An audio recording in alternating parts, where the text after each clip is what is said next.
Fatal Conspiracy of Eyes Wide Shut. That does sound like a banger. And it's still daytime outside, so let's react to it before we pussy out. Let's get it. Let's get it. The following video explores conspiracy. The following video explores conspiracy. Holy shit, I can't talk. The following video explores conspiracy theories, historical speculation, and controversial interpretations surrounding real individuals and events where allegations are discussed. They are presented as claims that exist in the public sphere and not as verified facts. This video does not assert criminal wrongdoing unless it has been legally established. The purpose of this discussion is analytical and exploratory, not accusatory. Viewer discretion and independent research are strongly encouraged. You know what I'm saying? This video also contains graphic imagery, portrayal of highly explicit content, although heavily censored. Viewer discretion is heavily advised. Okay, y'all hear that, chat? Y'all hear that? Y'all hear that? Okay, y'all ready? Yes, no? Okay, we're getting into it either way. Stanley Kubrick.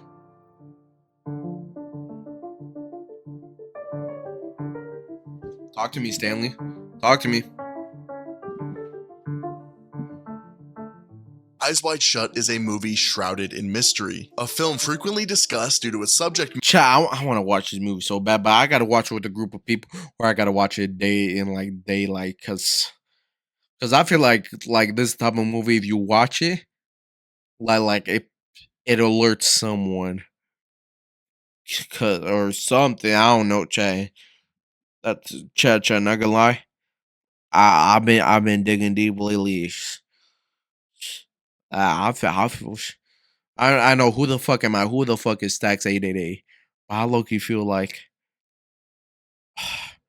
chat. All I'm saying is the more you start to notice, the more you notice. You know what I'm saying? Matter as well as the fatal allegations surrounding its release. As the world is consumed by never-ending scandal, Eyes Wide Shut continues to draw more attention, whether that's for the film's explicit and graphic nature or potential clues into the death of the man who made it. Despite being one of the most highly regarded directors in Hollywood, some argue that even Stanley Kubrick learned. Chat, from what I know, hopefully I don't spoil the video. Oh, you almost just shit my shit off. Holy shit. But back to what I was saying, Stanley Kubrick, right? So from the debut of the movie, when they released it, like before they released it to public, you know, how they have a little showing before. I heard they cut out some parts of the movies he wanted in. He started crashing out, blah, blah, blah. A couple days later, he died. And from what I heard, those parts of the movies that were cut out were like exposing more of the truth. And obviously, you know, they can't have us knowing the truth. So yeah, but I don't know. You ain't heard that from me. The fatal you ain't heard that from me, chat. When you attempt to expose what goes on behind the curtain. This is Eyes Wide Shut, the movie that killed Kubrick. Yep, whatever. Stanley Kubrick was coming fresh off his last two projects, The Shining and Full Metal Jacket. Oh shit, he made The Shining? Kubrick unknowingly began working on his final film, Eyes Wide Shut. Released in 1999, the film is, in typical Kubrick fashion, an adaptation, this time of Dream Story, originally published in 1926. Both stories follow a married doctor, destabilized by his wife's sexual confession. That turmoil leads him on a perilous, night-long journey that culminates in a secret mass sexual ritual, one that blurs the line between reality and dreams themselves. So what could have Kubrick added to this story that would have led to his murder? The answer to this question is difficult because the film alone reveals only half the answer. The shooting process for Eyes Wide Shut was notoriously secretive. Both Tom Cruise and Nicole Kidman were forbidden from sharing notes all throughout the filming process. Stanley Kubrick often worked with the actors individually in order to further divide them. At the end of a take, he'd say, "Okay, Sidney, come here."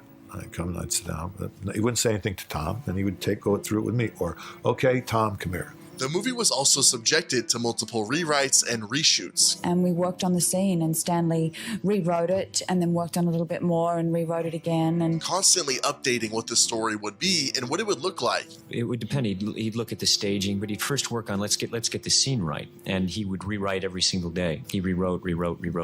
When he was cutting, he's rewriting, working. There's a clear on-screen benefit to this, as the movie's foundation is built on doubt and deception. However, Kubrick was known for his obsession with perfection. Nothing in his films happens by mistake. Some speculate that all of the rewrites and secrecy may not just be a part of Kubrick's atypical filming style, but in reality, an effort to hide his true intentions with the film. So that begs the question, why this film? The conspiracy surrounding Eyes Wide Shut is difficult to pin down to any single element. Many point to the vulgar displays of orgiastic ritual, but this type of graphic imagery was nothing new to Hollywood. This theory becomes clearer when we look deeper at why Kubrick chose this story, this setting, and these characters. The film follows Dr. Bill Harford, a successful New York physician living alongside his wife Alice and their daughter. We meet these two characters as they enter the house of Victor Ziegler, a wealthy Manhattan businessman. Ziegler.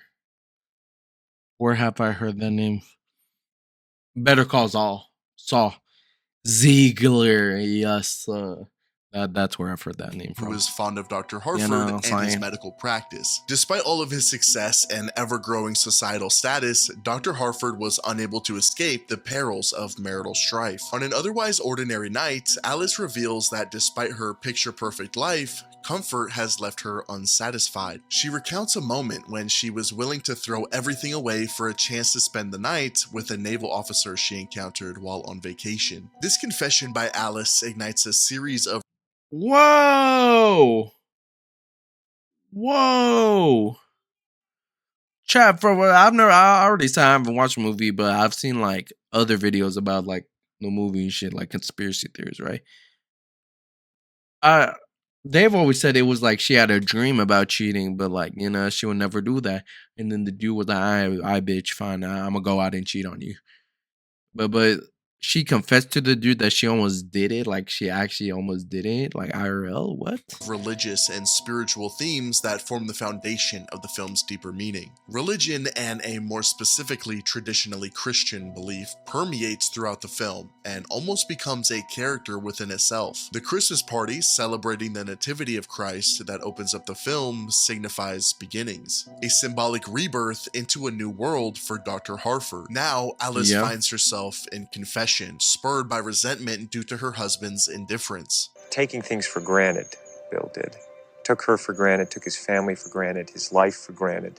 It's just a little too smug, and she just goes, bang! This revelation sends Dr. Harford spiraling. He receives a call and leaves home to console the daughter of a recently deceased patient, forced to wrestle with the insecurity and humiliation planted by his wife's venomous words. After his business concludes, he strolls the illuminated Manhattan streets, only to be solicited by a young escort. Entering her home in a desperate attempt to No gracias.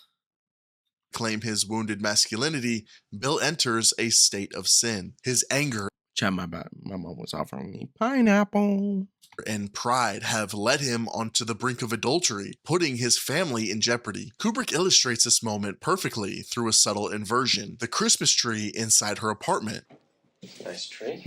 This detail stands out because of its cold, distorted presentation, a perversion of a sacred symbol. Eyes Wide Shut uses hold on, child. Do we gotta watch some Kubrick films to see like how everything he does is intentional? Or this inversion and perversion as a primary motif. On one side, you have a joyful, festive world full of people going on about their lives, but on the other, you have a dark underbelly of abuse, scandal, and pure evil. Just as Bill's encounter with the escort is an inversion of love, so too is the imagery surrounding it. Bill is unable to follow through with the escort's services and departs her house. Dr. Harford's character is so compelling because throughout the film, he never becomes consumed by evil, despite capitulating multiple times. Just like you and I, he's imperfect. He's the perfect canvas for reflection. And to ask yourself, what would you do in this situation? Desperate to avoid returning home, Bill reunites with Nick Nightingale, a pianist and longtime friend. During their discussion, Nick receives a phone call, formally inviting him to a super mysterious, ultra-exclusive gathering. Dr. Harford is completely enamored by this and demands information that would grant him the same access. After some hesitancy, Nick finally complies. One taxi ride later, Bill arrives at the gates of the Somerton mansion. He approaches the entrance and speaks the password. Fidelio. Thank you, sir. Escorted inside, Bill steps through massive oak doors into a grand estate. All the guests are being guided by well-groomed hosts as Bill ventures deeper. He eventually reaches the mansion's central hall, a vast, tiered space that reveals the true scale of the mansion. Inside the main hall, Dr. Harford uncovers what could only be a secret mass ritual in progress. While this sequence originates from the novel itself, Kubrick's adaptation transforms it entirely. Kubrick's version feels ancient, rigid, ceremonial. This ritual is overseen by a patriarchal figure surrounded by cloaked women. Every movement is deliberate and rehearsed. This ritual has clearly been performed. I ain't never seen these clips before.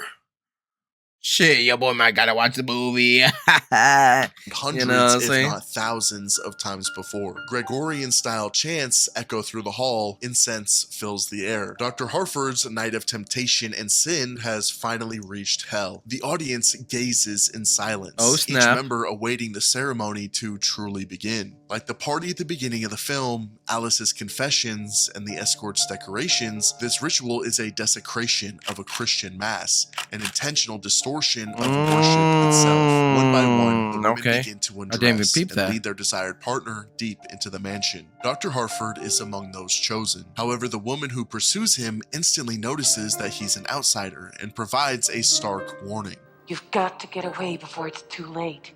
She's not the only one who notices Dr. Harford as an abnormality. As he's the only one not partaking in the festivities, his haphazard disguise is easily seen through. One of the hosts leads Dr. Harford back to the main hall, under the guise that his cab is requesting his return. As he re-enters the foyer, he becomes the focal. Yeah, GG's. Look, I would already be scared shitless, right? Walk into a room like this, right? Look at these motherfuckers, right? Already look like this. Imagine now all of them just looking at you.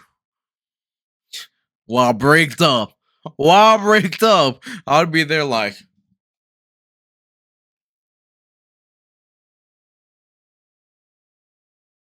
Yeah.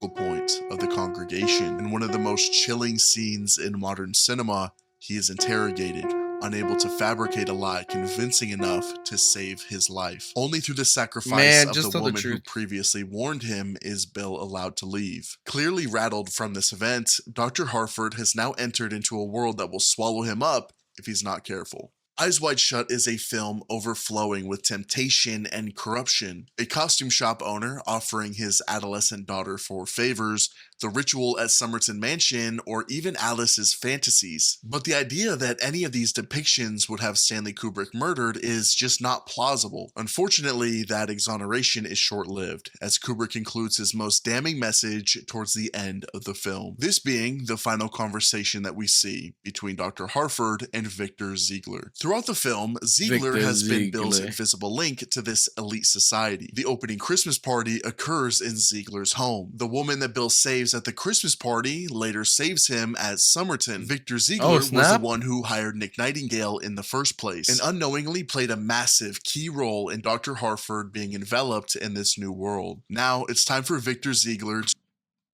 Fernando Hassel. Was good, bro? Wait. Well, why you sound familiar? Wait. Is you the dude I was messaging on Instagram about the tattoo? No, that is not. Awkward.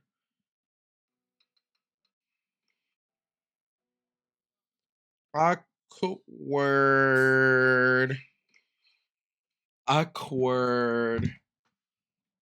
to pull back the curtain. This meeting does not exist in the source material, and Stanley Kubrick, obsessed with perfection, would not add such a scene lightly. Many believe this conversation is why Stanley Kubrick was potentially I'm Ian's friend. Oh, okay, that makes sense now. murdered. Dr. Harford returns to Ziegler's apartment. Over scotch, tension suffocates the room. Ziegler's first mode of communication is not verbal, it's symbolic. Before speaking of parties or rituals, Ziegler taps his cue ball twice on the table. That was just Twice. The only other time we've seen this gesture is during the Somerton ritual. Oh shit, is Ziegler the headmaster? Giving us our first clue as to where this conversation could be heading. Ziegler struggles to find the right No words, way he is, but right? eventually he reveals the truth. And I have to be completely frank.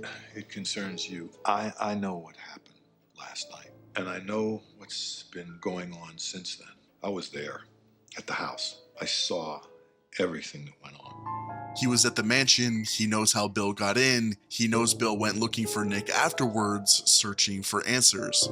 What the hell did you think you were doing? I couldn't even begin to imagine how you'd even... Hold up, I gotta watch this now. Hold got up. yourself through the door. The tone shifts. Ziegler begins to scold Bill, explaining how deep this rabbit hole truly goes. What follows, unequivocally, is the most poignant piece of evidence in this entire conspiracy. Ziegler begins by saying, Listen, Bill, I don't think you realize what kind of trouble you were in last night. Who do you think those people were? Those were not just ordinary people there. If I told you their names, I'm not going to tell you their names, but if I did, I don't think you'd sleep so well. Through Victor Ziegler, Kubrick appears to articulate the What ye say? What ye say? I know some people that went to the island. Why the fuck would you go on the island? No, no, no, no, no, no, no, no. You know what I'm saying? the ultimate conspiracy, that elites of society gather in secrecy, engage in ritualized depravity, and wield the power to minimize or even erase their threats altogether. Dr. Harford, visibly shaken by this confrontation, reaches into his jacket pocket. He pulls out the newspaper clipping of the young woman who was found dead in her apartment, the very same woman who saved his life at Somerton Mansion. Ziegler dismisses it as addiction, a coincidence, an inevitability, and the message is clear. Drop it. And Bill does. Stanley Kubrick, through the story of Eyes Wide Shut, the journey of Dr. Harford, and the confession delivered by Victor Ziegler, tells the story of how the wealthiest elites of society come together. Someone needs to make a movie, but like a follow up to this. But I think everyone's low-key too afraid to, considering certain political climates in the world right now, you know what I'm saying? And what happened to my boy Kubiak. It would be cool to see a movie where it starts off like this, but then he digs deeper and eventually finds out the truth or something. You know what I'm saying? Perform satanic rituals, engage in orgiastic sessions of depravity, and use their power and resources to silence anyone who seeks to oppose them. Now the question is, could Stanley Kubrick have fallen victim to the... And like he just said, those powerful people, I don't think they would let that movie out, but very system he was trying to expose. On March 2nd, 1999, Stanley Kubrick conducted a private screening of Eyes Wide Shut. This screening included multiple key figures, namely Tom Cruise, Nicole Kidman, and various Warner Bros. Executives. At the time, those executives may have included Terry Semel, who was serving as chairman and CEO, and Robert A. Daly, co-chairman alongside Semel. The only thing that's confirmed is that the film was shown to a small group of unconfirmed individuals, but something happened once the movie ended. Episode 2240 of the Joe Rogan Experience featured Quentin Tarantino and Roger Avary, two of the most prolific figures in Hollywood and individuals who most certainly understood the culture and inner workings of the industry. During the podcast, in a segment lasting less than 5 minutes, Avary begins discussing aspects of the film that were removed prior to its release. In the movie. That's because the movie was recut and changed after his death. Oh, snap. And they will deny it. But as a student of Kubrick, I'm watching the movie and I'm like, well, Kubrick wouldn't do that. Kubrick wouldn't do that either. Kubrick would have trimmed this scene. The most concerning reveal occurs during the midsection of Avery's discussion. But I think that they changed the notes. It's definitely missing a narration. That scene where he sees the prostitute who's died, he's at the morgue and he's looking at her. There's an entire thread that's kind of been squashed in that film. And that's the two men that are throughout the movie that are constantly in the background of the film, who eventually in the final shots of the film, you see like Tom Cruise and Nicole Kidman in that final scene in the toy store when she's looking at the Rosemary's Baby bassinet, which is totally Kubrick saying something.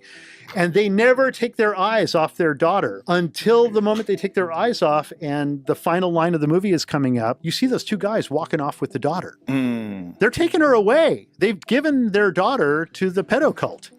That's what's happened at the end of the movie. And towards the end, Roger Avery references that very same final screening. Chat, and that's also one thing I was gonna say, but you know, I didn't want to step on the video dude's toes though. But yeah, so those dudes, like those two dudes that end up taking the daughter, they're everywhere in the film, bro. Prior to Stanley Kubrick's death, people who were outside, this is all secondhand, by the way. There were people who were outside of the theater who could hear inside of the theater Kubrick yelling at all the executives and saying, "It's my movie, you can't cut it. You can't fucking cut my film, blah, blah, blah, blah." Big argument going on. Then he dies like 4 days later. However, this is all just a conspiracy. Probably. The world today, as we know it, is filled with scandal, depravity, and the ever-present uncertainty that things truly are what they seem. Could Stanley Kubrick have attempted to tell us something in his final days? That's for you to decide. Whether he was murdered or not is something I fear we may never truly know, or at least not for a very long time. If I were to make a counter-argument or simply a different perspective for the sake of adding something to the conversation, it would be this. Stanley Kubrick was very old. He lived a beautiful life, doing what he loved and doing it in a way that he wanted. He spent decades holding on to this idea for a film, one he viewed as his personal magnum opus. After the film's creation and the inevitable need for edits from Warner Brothers, perhaps he simply could not handle it. There is a chance that Stanley Kubrick wasn't murdered for attempting to uncover an ancient satanic cult, but instead, and perhaps even more tragically, Stanley Kubrick died of a broken heart. No.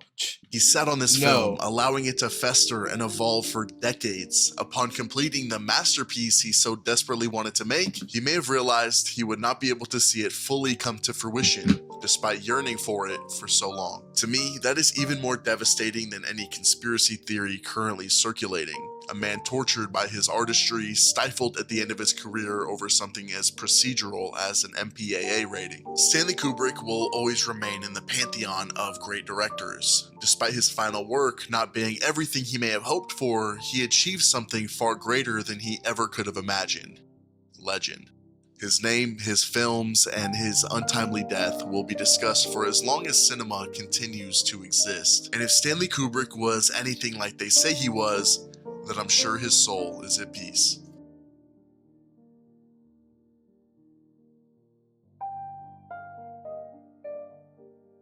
Shout out Stanley Kubrick, man.